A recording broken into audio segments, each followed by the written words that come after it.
On nous a tous dit un jour que pour réussir, il fallait travailler dur. Mais est-ce que c'est vraiment aussi simple que ça?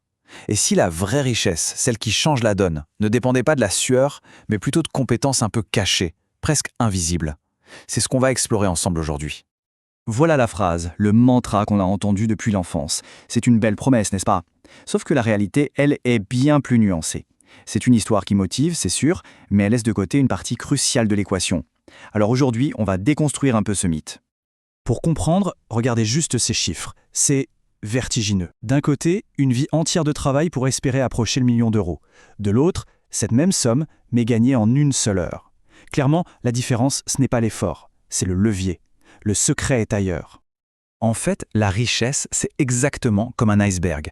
Ce qu'on voit, la pointe qui sort de l'eau, c'est le résultat final, l'argent, le succès. Mais la vraie masse, l'énorme partie immergée qui soutient tout le reste, eh bien, c'est cet ensemble de compétences rares et cachées. C'est ça qui fait toute la différence. Pour percer ce mystère, on va donc explorer 4 piliers, 4 pièces maîtresses qui constituent cette partie invisible de l'iceberg. Allez, on commence par la base de tout.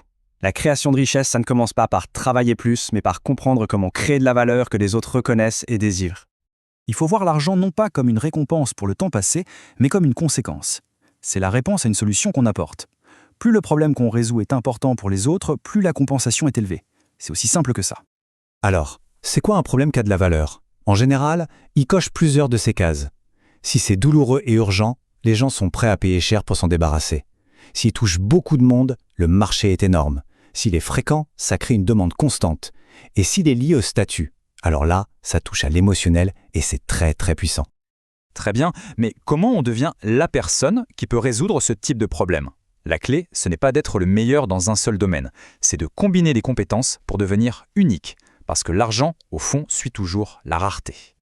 Prenons un exemple très concret. Un bon graphiste, il y en a des milliers. La compétition est féroce.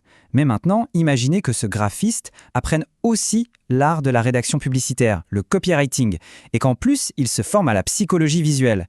D'un coup, cette personne n'est plus un simple graphiste. C'est un expert capable de créer des visuels qui vendent. Sa valeur est démultipliée et la compétition, elle, disparaît.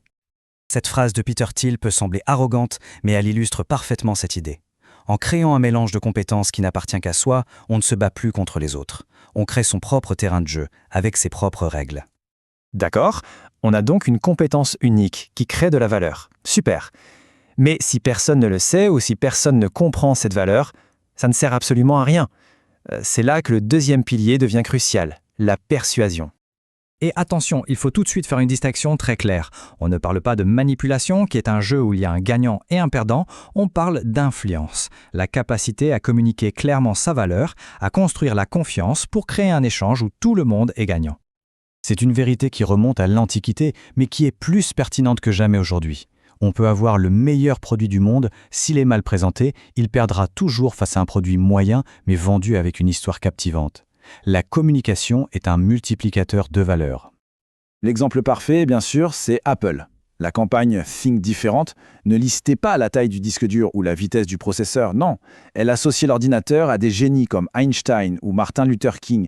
Apple n'a pas vendu un ordinateur, ils ont vendu un bout d'identité, une vision du monde. C'est infiniment plus puissant. Bon, on a la valeur et on a la capacité de la communiquer. Mais la route vers le succès n'est jamais une belle autoroute toute droite. C'est un chemin de montagne, plein de virages et d'échecs. Et pour naviguer là-dessus, il faut le troisième pilier, l'état d'esprit de l'antifragilité. Attention, ce n'est pas la même chose que d'être résistant ou solide. Un objet solide, il encaisse les coups jusqu'au moment où il casse. Un système antifragile, lui, c'est différent. Il utilise les chocs, les erreurs, le chaos pour devenir encore plus fort qu'avant. Chaque échec est une information précieuse qui le renforce. Il n'y a pas de meilleur exemple pour ça que l'histoire de SpaceX. C'est juste incroyable. 3 premiers lancements, 3 échecs spectaculaires. Des millions de dollars partis en fumée. Le monde entier se moquait. 99% des gens auraient tout arrêté, mais pas eux. Chaque explosion a été une leçon. Chaque débris a été analysé pour rendre la fusée suivante meilleure.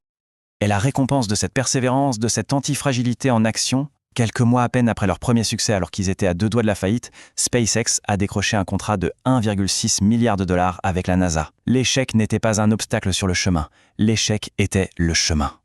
Finalement, cette célèbre citation de Nietzsche, ce n'est rien d'autre que la définition poétique de l'antifragilité. Chaque obstacle est en réalité une opportunité de grandir, même si elle est souvent déguisée en épreuve douloureuse. On arrive au dernier pilier, celui qui va lier tout le reste. Avoir de la valeur, savoir la vendre et être capable d'encaisser les coups, c'est la base. Mais pour que ça marche vraiment, il faut un système pour mettre tout ça en musique de manière efficace. Cet exemple est génial pour comprendre. Le problème perçu, c'est l'ascenseur est trop lent. La solution logique, c'est de le rendre plus rapide, ce qui est cher et compliqué.